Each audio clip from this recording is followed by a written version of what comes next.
Welcome. आपको हम खुशामदीद कहते हुए बात कर रहे हैं इस वक्त शहर कराची में होने वाले बल्दियाती इंतखाबात और उसके लिए की जाने वाली तैयारियों के हवाले से कि क्या इस वक्त सियासी जमातें बिल्कुल तैयार हैं। हमें ज्वाइन किया है मीर समद बरोही, पाकिस्तान पीपल्स पार्टी से ताल्लुक़ रखते हैं। जनाब, आपको खुशामदीद कहेंगे।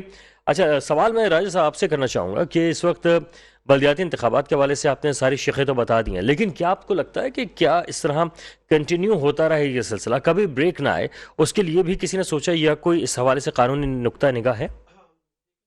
कि ये तो बारहा हम कह चुके हैं कि आप ये भी चौथी अमेंडमेंट है। जी। बाकी तीन तो मैंने बता दी, तीसरी अमेंडमेंट है कि ये आप कॉन्स्टिट्यूशन के अंदर जब मेंशन कर देंगे फिर कोई भी इसको ओवरराइड नहीं कर सकेगा। जब तक ये कहीं लिखा हुआ नहीं है तब तक तो ये अपनी मर्जी से, क्योंकि आर्टिकल 140A की वर्डिंग है कि जब प्रोविंशियल गवर्नमेंट बनेगी तो वो पावर डिवॉल्व करेगी नीचे।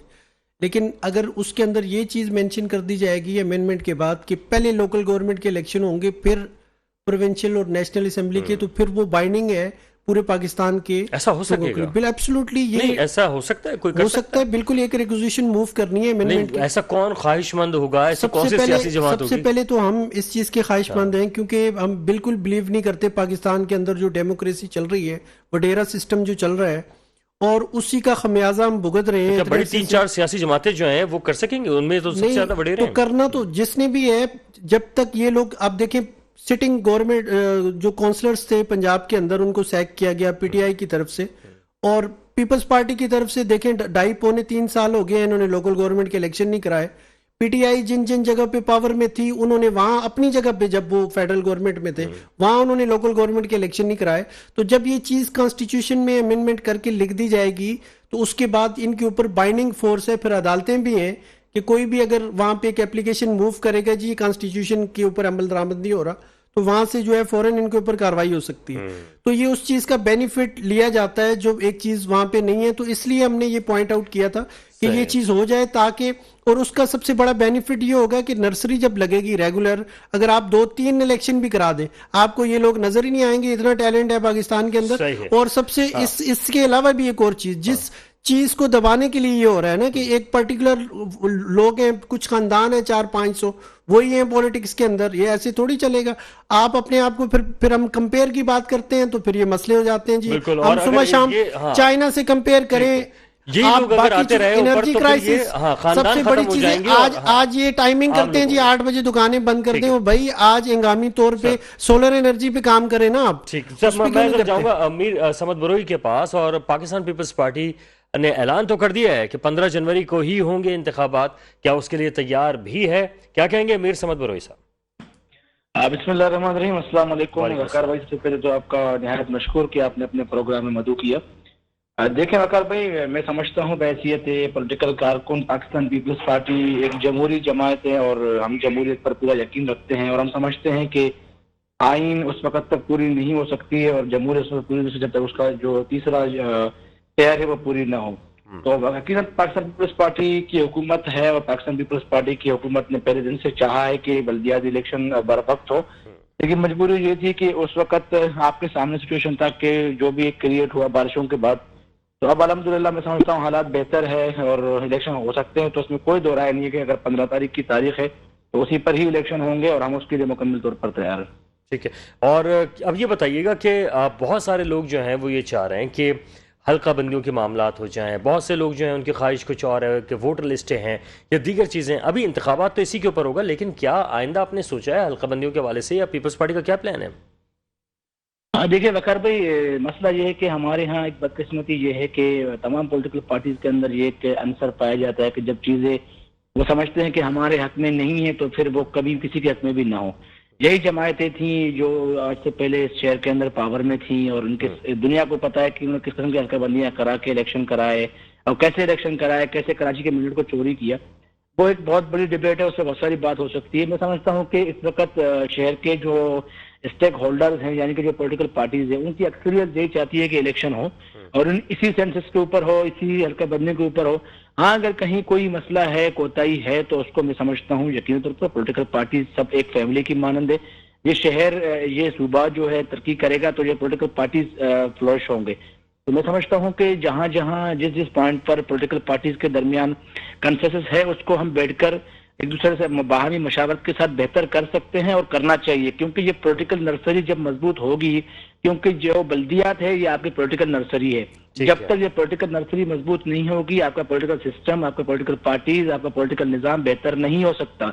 तो मैं समझता हूँ इस निजाम को मजीद बेहतर करने की जरूरत है, इसके अंदर मजीद काम करने की जरूरत है, इसको मजीद ताकतवर करने की जरूरत है, क्योंकि यहाँ से लोग जो निकलते हैं वो आपका मुस्तकबिल है और कल को वही लोग जाके आपके लिए पार्लियामेंट फोरम पर खड़े होकर गुफ्तगू करेंगे।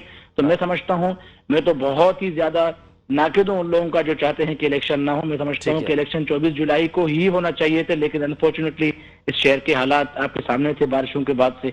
तो अब चलो, देर आयत पर दुरुस्त है। चलिए ठीक है। अच्छा जदून साहब, इस वक्त जो इन्होंने जिक्र किया है जिसमें सबसे अहम 2-3 बातें आ रही हैं कि बाद सियासी जमातें जो हैं वो जब तक अपना नुक्ता निगाह नहीं होता, जब तक वो कहते हैं इलेक्शन नहीं कराओ, जैसे ही उनके मामलात होते हैं वो इलेक्शन की तरफ चले जाते हैं। आप भी ऐसे ही कुछ मामलात हैं पंजाब में जिस तरह के मामलात चल रहे हैं या दीगर, आप भी चाहते हैं इस वक्त इलेक्शन फौरी तौर पे हो जाएं, बाद में हुए तो आपके लिए मसाइल होंगे, ऐसे कुछ मामला? देखो, इलेक्शन तो ये मुलतवी भी नहीं होना चाहिए था, और बिल्कुल जिस तरह सब कह रहे हैं कि ये एक पॉलिटिकल नर्सरी है, यहाँ से नए लीडर आते हैं, बिल्कुल ये बात ठीक है कहने की हद तक, लेकिन मैं समझता हूँ कि बल्दियात पे इमरान खान साहब ने जो है इस पे भरपूर ज़ोर दी, तवज्जो भी दी, और खैबर पुख्तनख्वा में आपके सामने वहाँ पे इस टेनवर का भी बल्दियाती इंतखाबात हो चुके पंजाब में नहीं कराए, बल्कि कश्मीर में भी हो चुके। पंजाब में आप लोग जो है हुकूमत करने दो तो वहाँ पे भी हो सकती है। पंजाब में आपकी हुकूमत गुज़दार साहब कब से कब तक एतमाद आ रहा है, दूसरे दिन क्या हो रहा है, तीसरे दिन क्या हो रहा है, चौथे दिन क्या चल रहा है। मैं समझता हूँ कि बल्दियात और इस शहर में, हम इस शहर की बात करते हैं, शहर में बैठे, इस शहर को अगर थोड़ी बहुत तरक्की मिली तो वो भी बल्दियाती सिस्टम से ही मिली है। बाकी ना वफाकी हुकूमत यहाँ पे कोई डिलीवर कर सकी है, ना सूबाई हुकूमत ने तो करना ही नहीं है। दूसरी बात यह है कि बल्दियात में कौन किस पार्टी ने रुकावट डाला है, कौन सी पार्टी ने जाके बोला है कि नहीं होना चाहिए। सब पार्टियां तो इसके लिए बात कर रहे हैं, वो क्या हल्का बंदियों के हवाले से बात की तो इनका जो है अपना पता नहीं, अब वो प्यार हो गया इनका, आपस में दोस्तियां बढ़ रही है, अब पता नहीं क्या प्लानिंग कर रहा है, पता नहीं। अच्छा वैसे सियासी जमातों को आपस में एक दूसरे के करीब तो होना चाहिए, कम से कम डायलॉग की हद तक तो होना चाहिए। हमने देखा कि एमक्यूएम जमात इस्लामी के घर पे पहुंची और वहां जाके उन्होंने बात की। एमक्यूएम पीपल्स पार्टी आपस में बातें कर रहे होते हैं, लेकिन तहरीक इंसाफ किसी से बात नहीं करना चाहिए। डायलॉग होना चाहिए इस शहर के लिए, इस शहर की तरक्याती मंसूबों के लिए, इस शहर के ट्रांसपोर्ट का जो ये जमी गफीर है इसके लिए, इस शहर की पानी के लिए। यहाँ पे मुझे बताया जाए कि ये जो एमक्यूएम के दड़े एक हो रहे, ये अलग क्यों हुए थे, कौन से शहर के मुफादात के लिए अलग हुए थे, कौन से प्रोजेक्ट के लिए अलग हुए थे। चले उनकी हम ये कह लें कि उनकी अपनी अंदरूनी मामला थे, लेकिन मामला ये आ रहा है कि तहरीक इंसाफ दूसरी जमातों से क्यों बात नहीं करती? तहरीक इंसाफ बात करती है। इमरान खान साहब का एक वाज़ेह मौक़िफ़ है कि हम सबके लिए बात करने के लिए भी तैयार है, सबके साथ बैठने के लिए भी तैयार है, लेकिन चोरों के साथ नहीं। अच्छा तो सर फिर बचा कौन? आपने सबको तो चोर कहा हुआ है, तो आप मिलेंगे कैसे उनके साथ? तो हम मिलते रहते हैं, हमारी भी डेली मुलाकातें होती है, चोरों के साथ होती रहती है। तो फिर अब ये बताएं कि कोई मुज़ाकरात, कोई कहीं मफाहमत, कोई बात हुई आपको? मुफाहमत अगर कोई इस तरह का कोई बात हो, कोई उस पर पाकिस्तान तहरीक इंसाफ भी एक सियासी पार्टी है, बातचीत पे यकीन रखती है। अच्छा वैसे अच्छी खबरें आना शुरू होने वाली है। मैं आपको बताऊं कि हम तो मुज़ाकरात के सबसे बड़े हामी है। हमने तो, हमारे कायद ने तो तालिबान से भी मुज़ाकरात का कहा था। हम तो मुज़ाकरात पे यकीन रखते हैं, बातचीत पे यकीन रखते हैं, लेकिन वो बातचीत संजीदगी से हो, इस शहर की तरक्की के लिए, इस सूबे की तरक्की के लिए। यकीन रखते हैं तो तालिबान पे भी यकीन रखते होंगे और दीगर पे भी, क्योंकि शेख रशीद साहब आजकल बड़े आपके फेवर में बयान दे रहे हैं। फिर उन्होंने दोबारा से तारीखों का अनाउंस करना शुरू कर दिया। फवाद चौधरी भी कह रहे हैं चंद हफ्तों का। चंद हफ्तों बाद क्या लग रहा है, क्या होने वाला है? देखो, चंद हफ्ते बाद हम तो कहते हैं कि भाई आप जितना भाग सकते हो भागो। अच्छा। एक न एक दिन आपने अवाम की अदालत में आना है, इलेक्शन कराओ, मुल्क बचाओ। जो मुल्क ठीक करने आए आज 6 महीने बाद कहते हैं हमें समझ नहीं आ रहा कि भाई क्या हम क्या करें। और इसाक डार साहब बड़ा जो है उसका प्रोटोकॉल और तैयारियां और इस्तकबाल कि वो आएगा और हमें जो है तरक्की की शरह पे बात करेगा कि तहरीक इंसाफ के टाइम पे 6% थी, अभी 12% हो गई है। लेकिन अब 8 महीने बाद पता चला कि उनको समझ ही नहीं आ रहा है। बस कौम को ये तसल्ली दे रहा है कि अभी सब्र करो, मुल्क दिवालिया नहीं हो रहा। दिवालिया भी नहीं हुआ, तो जब दिवालिया हो जाएगा तो सबको पता चल जाएगा। अच्छा, मैं राजू साहब से पूछ लेता हूँ कि क्या इस वक्त मुल्क की सूरत हाल लग रही है दिवालिया, खुदा ना खास्ता जो तहरीक इंसाफ का बयानी है, आपको लगता है ये सही है क्या? देखें जी, हम टेक्निकली तो लिहाज से तो हो चुका है क्या? हाँ, हम तो देखें एक माहिर मईशत जो है वो खास करके गवर्नमेंट का कोई नुमाइंदा वो ज़्यादा बेहतर इसके ऊपर कमेंट कर सकता है, क्योंकि पीडीएम का तो मीडिया के ऊपर यही आ रहा है कि ये तो कह रहे हैं बिल्कुल सब कुछ ओके है, लेकिन ऑल इज़ नॉट ओके। आप देखें कि 127 मिलियन डॉलर आप पे कर्जा, 5.8 रिजर्व्स, उसके अलावा आप अपने पड़ोसी मुल्कों से आप अपने आप को कंपैरिजन जब करते हैं तो हमें जो हमारे सर हैं वो शर्मिंदगी से हमें झुक जाते हैं, क्योंकि कोई भी सीट हमारी खाली नहीं है, चौकीदार से लेके प्राइम मिनिस्टर तक सारे लोग हमेशा जीतते रहे। नहीं जीते तो पब्लिक ऑफ पाकिस्तान जो है वो लोग नहीं जीते, इख्तियारात नहीं मिले तो पब्लिक ऑफ पाकिस्तान को नहीं मिले। किसी के बच्चे अगर कामयाब नहीं हुए तो वो जनरल पब्लिक ऑफ पाकिस्तान है, इनके बच्चे भी कामयाब हो गए, इनके बिजनेस भी कामयाब हो गए, ये खुद भी कामयाब हो गए।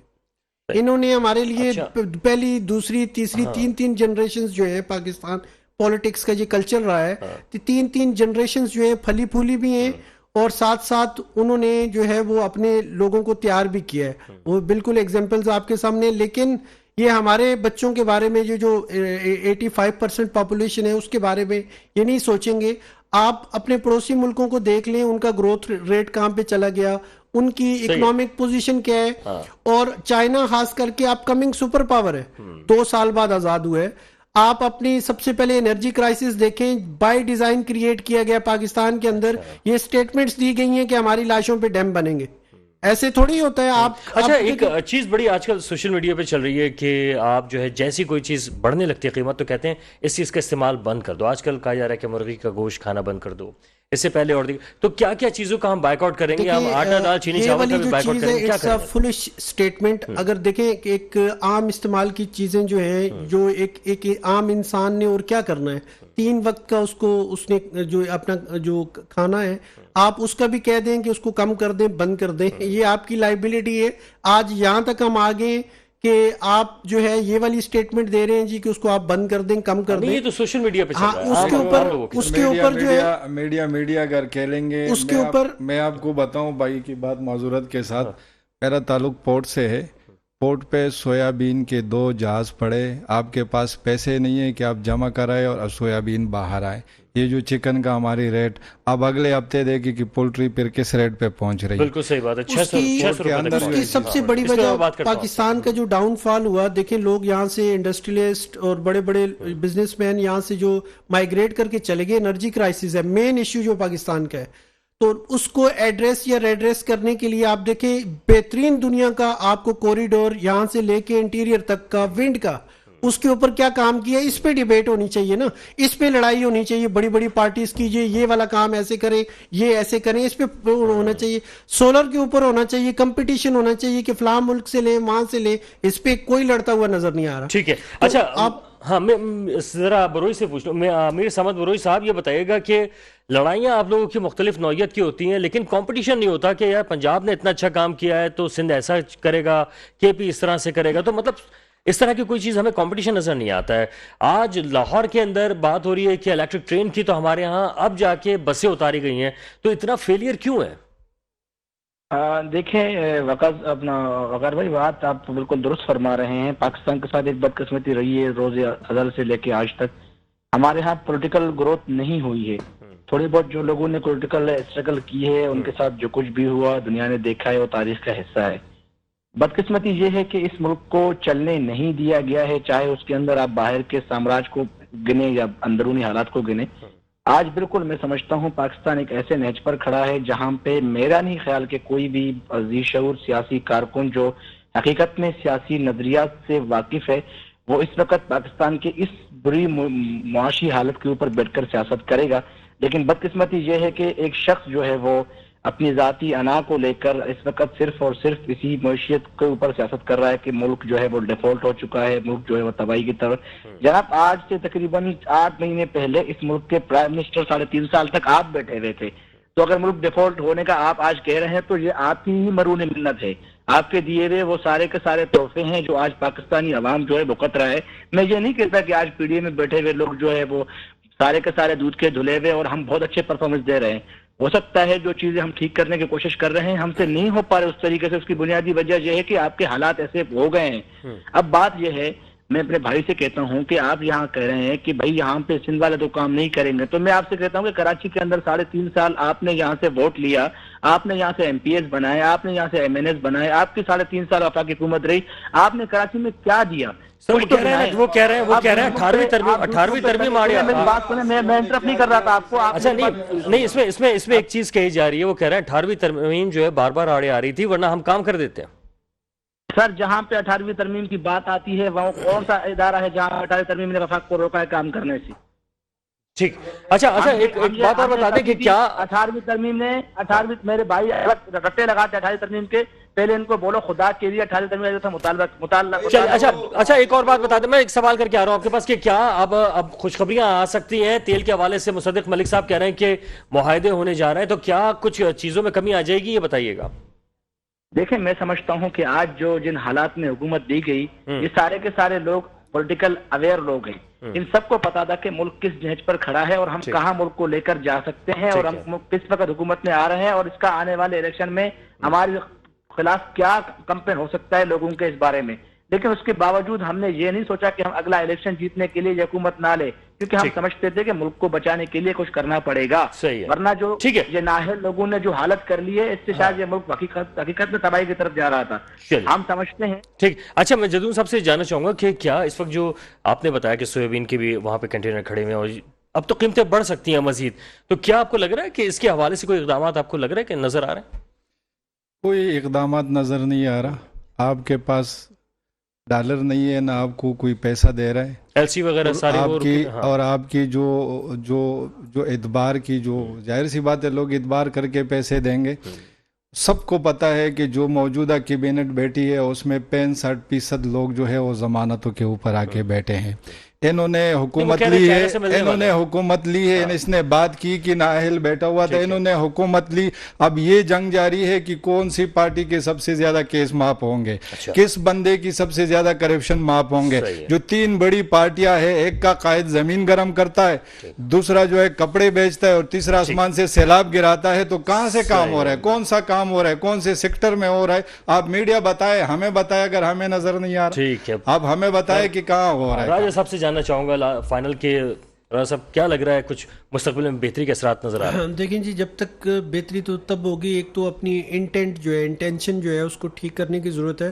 दूसरा, अपनी सारी पॉलिटिकल पार्टीज़ अपने आप को रिव्यू करें और ट्रू एस्पेक्ट्स जो हैं डेमोक्रेसी को ट्रू स्पिरिट में उसकी इम्प्लीमेंटेशन करें। और कॉन्स्टिट्यूशन के अंदर ये 2-3 चीज़ें जो अमेंडमेंट हमने बताई हैं, ये बहुत ज़रूरी हैं। इसके बगैर आप लोगों को एम्पावर नहीं कर सकते। और ये MNA MPA फंड का कोई चक्कर, कोई तरीकाकार वाजे नहीं है कॉन्स्टिट्यूशन में। ये लेके आप फिर उसके बाद आपका कोई पता ही नहीं है क्या हुआ क्या नहीं हुआ।